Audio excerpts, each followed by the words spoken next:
Paborito mo bang orderin ang Yang Chow fried rice sa restaurant? Nako, wag na. Napakadali nito at tipid pang gawin sa bahay.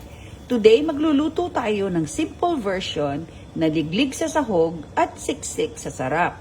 I like to use a wok or a wide pan with high sides para matos ng mabuti mga ingredients without tapon. Magpainit ng mantika sa pan and add the beaten eggs. Lutuin lang until set but still slightly wet as they will continue to cook pag add sa fried rice later.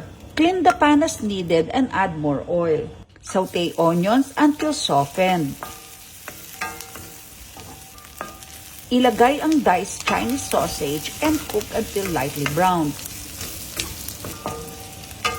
Ito ang package ng sausage na tinatawag rin na lapchang na mabibili sa mga Asian supermarkets. It has a sweet and savory taste na masarap sa mga fried rice at pancit.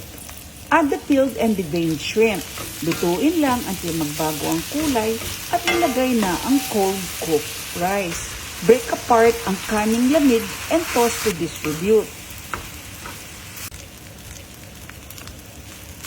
Isunod ang frozen peas at continue to cook until heated.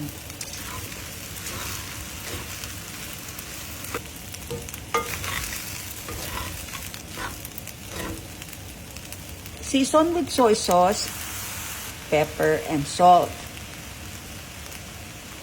Continue to toss the rice until evenly colored and lightly toasted.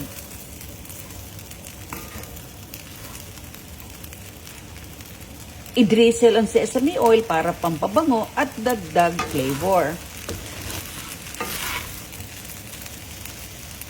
Ilagay ang scrambled eggs kasama ng green onions. I-toss for a minute or two at ready na to serve. I-garnish ang fried rice with more green onions for a touch of freshness at chili crisp para may konting kick of spice. Enjoy!